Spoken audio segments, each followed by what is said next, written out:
Good morning, good afternoon, good evening. Welcome to Late Night Learning. I'm your host, Dr. Anthony Palomba.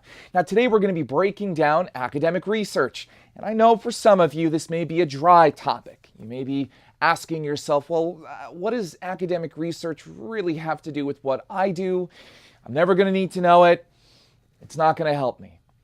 I'm here, at least during this lecture, to hopefully persuade you otherwise.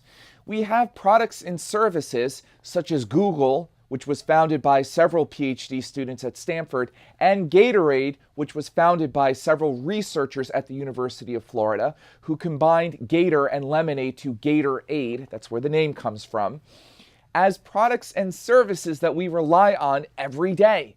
And so items like the wetsuit, items like e-ink, touch screens, all were developed on university campuses, as well as Gatorade, as well as Google. And so it's important to realize here that in fact, a lot of the products and services that we use in life originated on university campuses and are due to academic research. And so today we will be going through my study here that I have. You probably cannot read the writing on the page itself. Virtual Perceived Emotional Intelligence, how high brand loyalty video game players evaluate their own video gameplay experiences to repair or regulate emotions. And so all of you should have a PDF of this or a copy of this. If you do not, please look it up on Blackboard. Those of you who are not in my class and are watching this, you may simply look it up at your university library. It should appear should you want to follow along. And so what I'd like to do first is to give a brief overview of what academic research is. Have this handy though, because we are going to go through this as we continue lecture. So let's get started. And so what I was alluding to earlier is this idea of what is the point of academic research? Why do we do what we do? Theory is part of what academic research is predicated on. We know that theory helps explain a human process. Why do people watch Blackish or Off the Boat or Modern Family or Big Bang Theory or This Is Us? Why do people watch these programs? Well, it could be for the African Americans in the room that they may watch Blackish because they identify with the characters. It could be based on race and ethnicity there. Social identity theory could be applied to explain that. Fine. What does that have to do with academic research? Academics take theories and try to extend them to explain other processes. Great. Social identity theory could be applied to explain why African Americans are watching television, such as Blackish, or something else that is driven by an African American rich cast. Maybe we can apply this to Off the Boat for Asian Americans. Possibly. Maybe we can apply this elsewhere. And so you apply and test theories to see if they are supported or unsupported. If theories are supported or unsupported here. We test the existence of theories and approaches to help illuminate what goes on in the world around us. We are trying to produce studies and information about what is going on, and then having the opportunity, of course, to present this work at conferences, to get them published for other academics to read, to be featured in textbooks, to consult, maybe for a few of us to hopefully appear in a news column or on television. These are all the modes in which we're able to share academic research with the rest of the world. We're tasked with figuring out processes in our research. And so we're really interested in learning about a process and then sharing it to the best of our abilities. Now, admittedly, academia has not traditionally done a terrific job in sharing information with the rest of the world. Largely, studies are secluded in journals that are kind of old and dry and boring and dull, and are not really written for the common person. And so there are issues with this, admittedly, but academic research is nice and wonderful to engage with because it is unfettered. And what I mean by being unfettered is that it is free from industry obligations or stakeholders or other issues or interests that might be associated with the particular study at hand. And so it could very well be that in industry, maybe you do research for TBS and you find out that TBS's strongest show is or are reruns of The Big Bang Theory. If that's the case, that's fine, but you may be nervous to present these results to the president of TBS because the president of TBS might like another particular show. And so commonly in industry research, there are issues with that, the way that we present information to a client. Are we always truthful?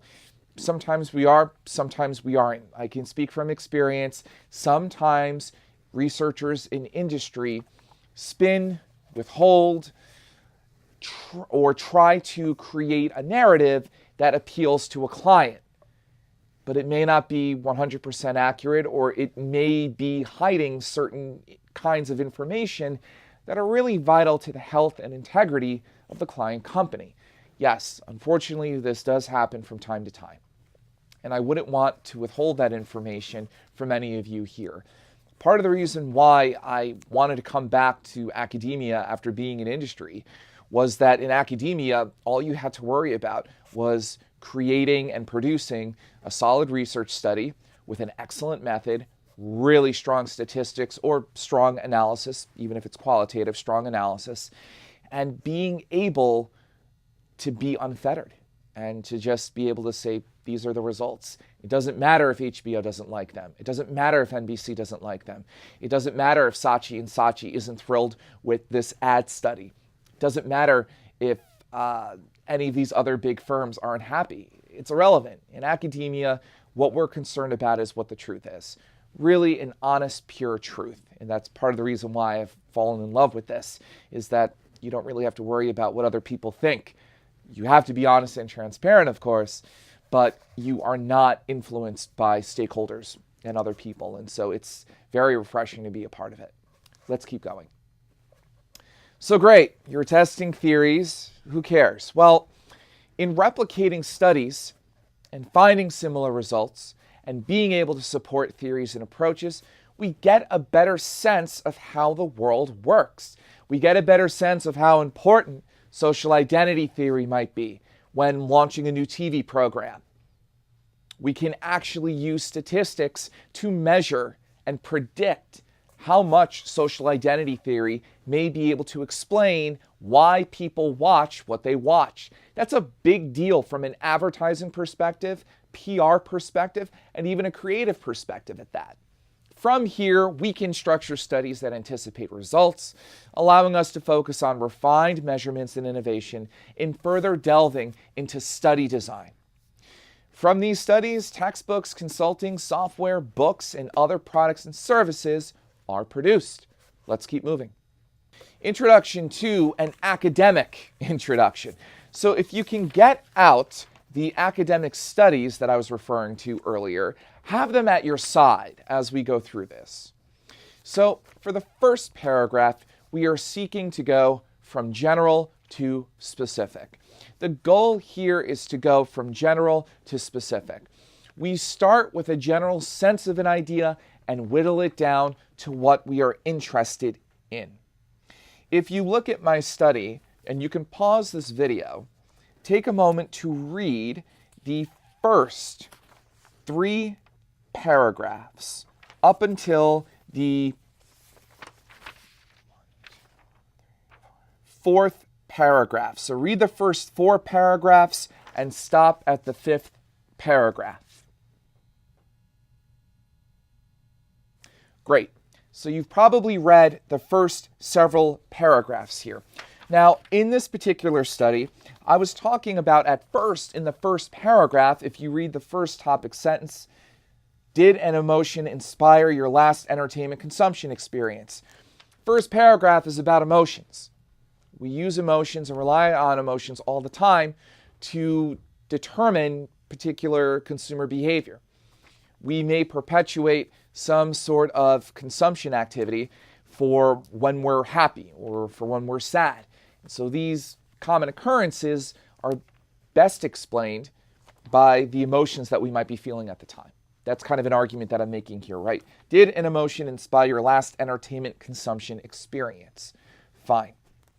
If we look at the second paragraph, the topic sentence, an emotion may be tied to an object or experience. Now we're talking about how emotions might be tied to a consumption experience or an object for that matter here.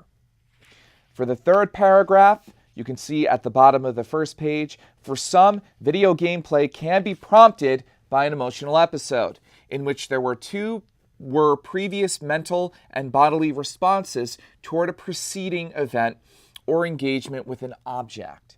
Great. So we went from emotions being tied to objects. Now we're getting further specific in discussing emotions being tied to video games.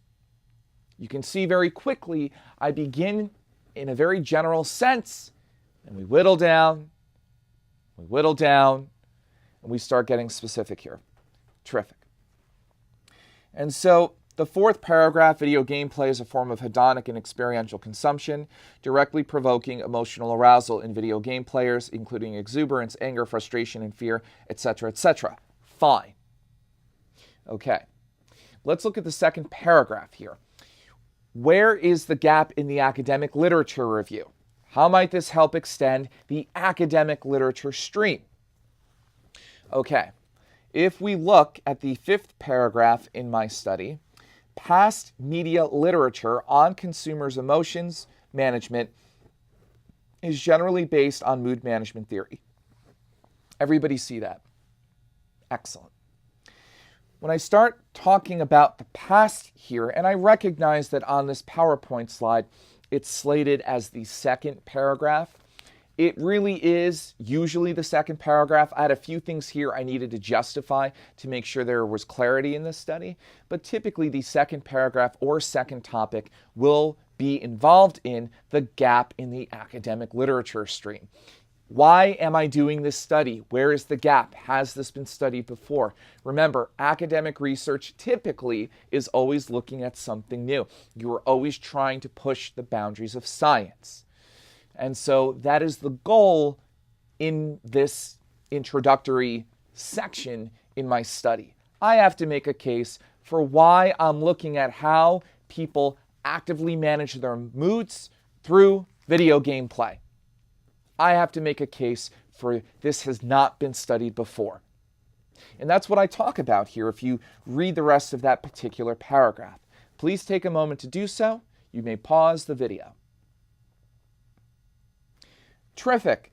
So you've likely read that paragraph, and so you can see here I'm making a case for why this study is different. You absolutely have to do that here in a literature review. The last paragraph, the third paragraph on the slide, but typically what is the last paragraph in an introductory section of an academic study is the significance of the study. Why do we care? Why are you even bothering with this, Anthony? Why is this relevant? In my own field, media management, which considers firm behavior in the entertainment industry, it also considers the consumer behavior, branding and marketing behind entertainment.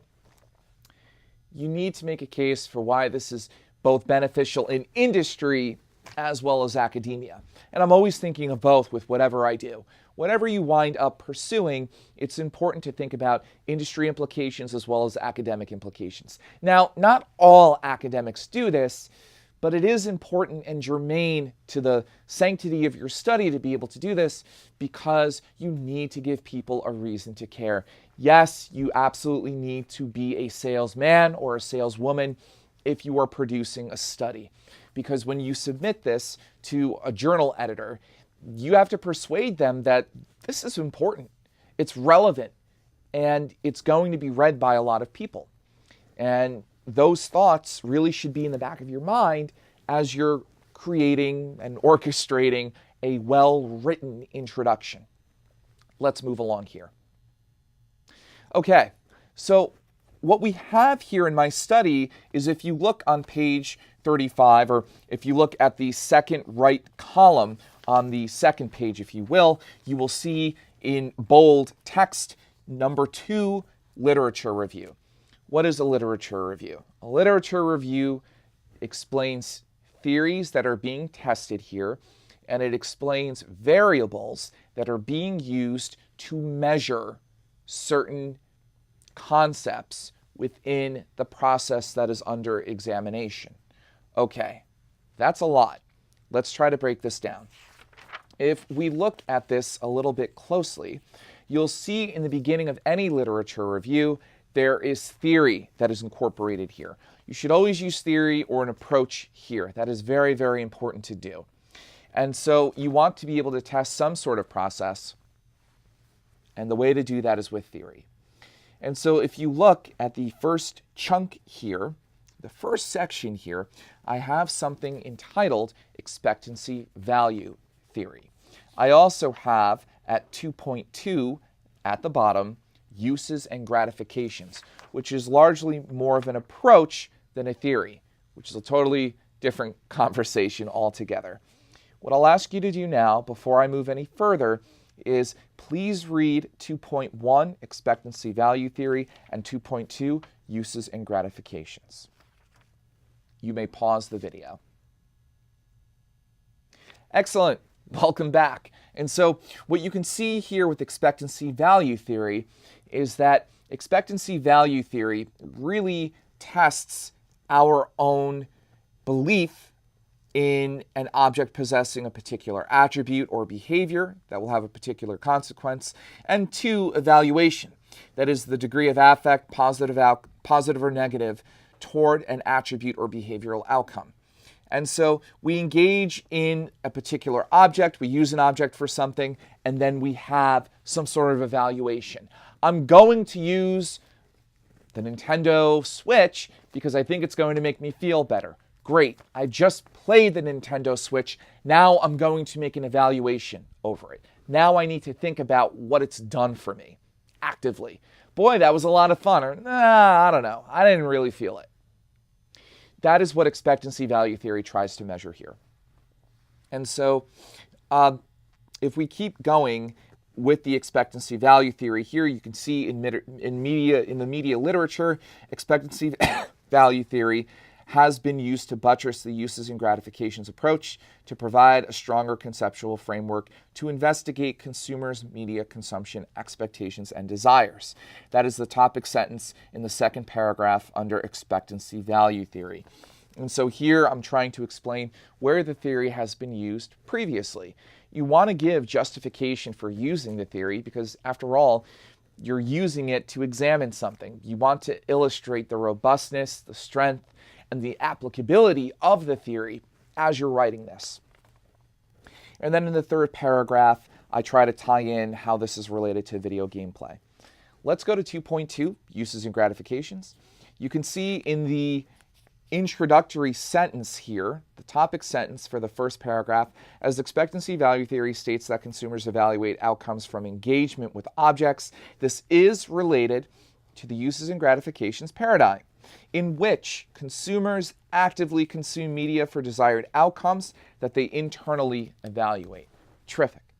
And so in this particular sentence here, I have connected expectancy value theory and uses and gratifications. It is so wise and it is so good to be able to connect ideas and variables and theories together when appropriate.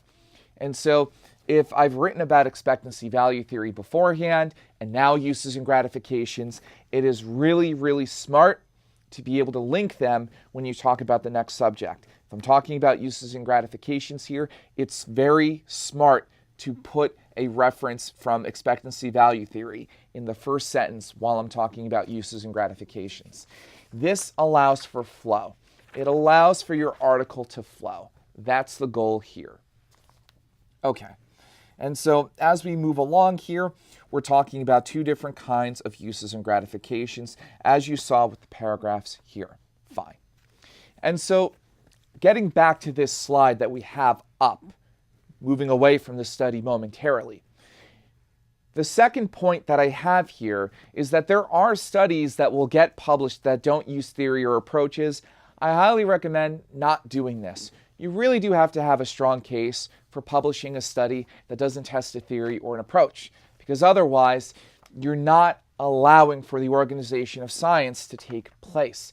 Theories also help marshal, regulate, and organize studies together. And so if we want to learn about a particular theory and its applicability to a lot of different areas, we want to make sure that our studies are tagged, so to speak, with a theory or conceptual model. Third, theory and approach help us not only test processes, but also organize studies, as I had mentioned. And really, by not incorporating theory and approaches, we are unable to organize studies. In an academic study, you can expect to have 25 to 40 sources. I've seen 50. For book chapters, I've seen upwards of 70, even almost 100 sources. In academia, it really is a race to have sources and citations. And listen, the vast majority of you, the 99% of you, 99.5% of you who are not going into academia, citations are still relevant. It's important to be able to back up your arguments. That doesn't go away just because you may not be pursuing an academic life.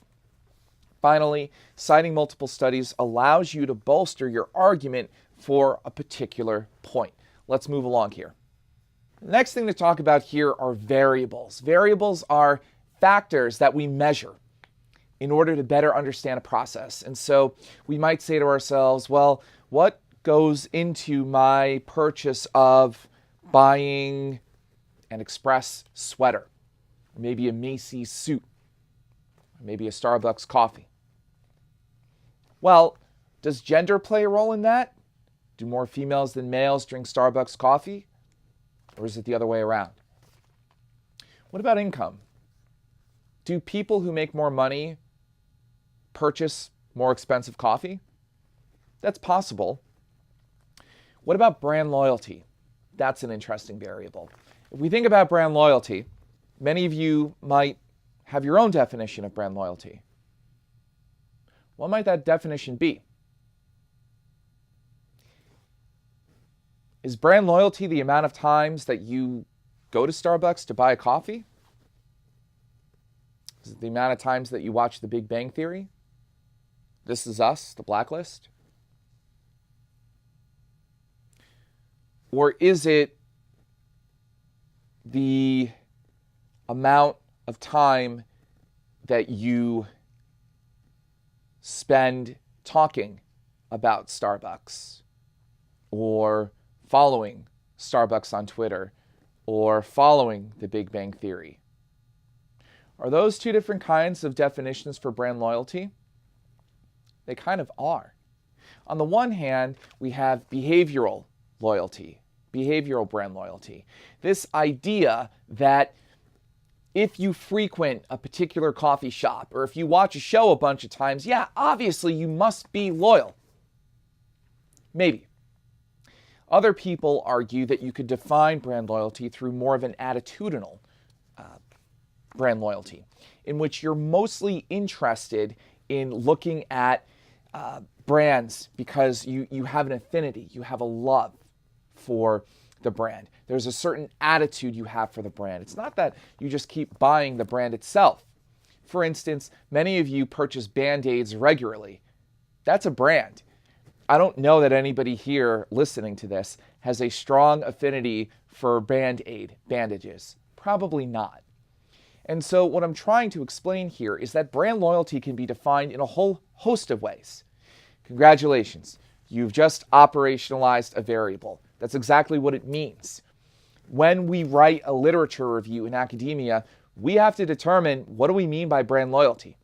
What do you mean by intent to view? How are you defining these variables? If you can get into the habit of defining and being precise with the variables that you're discussing, you will be head and shoulders in the marketplace when you're going after a research job. It is dreadfully, terribly, incredibly important to be able to operationalize variables. There is no greater mark, in my opinion, for a researcher than really being able to operationalize and conceptualize a study. And the two are not mutually exclusive. They absolutely go hand in hand. You have to be able to operationalize a variable. You have to be able to find a certain definition or maybe, a certain way of thinking about brand loyalty. And so if we go back to the slide, you can kind of see what I've laid out here. Attitudinal loyalty being attitude toward the brand itself, and behavioral loyalty is, the amount of times that I might purchase a product. Those are two different ways of looking at brand loyalty, for instance. And there are so many variables out there: consumer satisfaction, brand awareness, intent to view, intent to purchase, gender, income, race, ethnicity. There are so many variables out there. They all need to be defined. What do you mean by sex? What do you mean by income? What do you mean by political affiliation? That's another common variable that is used. Do you mean conservative to liberal, or do you mean Democrat to Republican? Or do you mean something else? It's important that we define variables here. Let's go to the next slide. And so to wrap this up, it's important to think about how we operationalize a variable. And we may have many, many different kinds of variables, and we may even have even more operationalized definitions. For instance, this young lady is carrying candy. If candy was a variable in our study, we'd have to define, what do we mean by candy? Is it just chocolate? Or is it more salty than sweet? How do we define candy in our study? And so operationalizing variables is incredibly important. It allows for further refined measurement in our work. And again, as a reminder, attitudinal loyalty and behavioral loyalty, which are two definitions you can see here, have both been applied to studies that incorporate brand loyalty. And so it's really, really important that we think about how we define variables moving forward. When we do this, we have clarity, the study does become easier, and we're able to conceptualize a little bit more about the study that we want to approach. Well, that's all the time we have on Late Night Learning. As always, keep laughing and keep learning.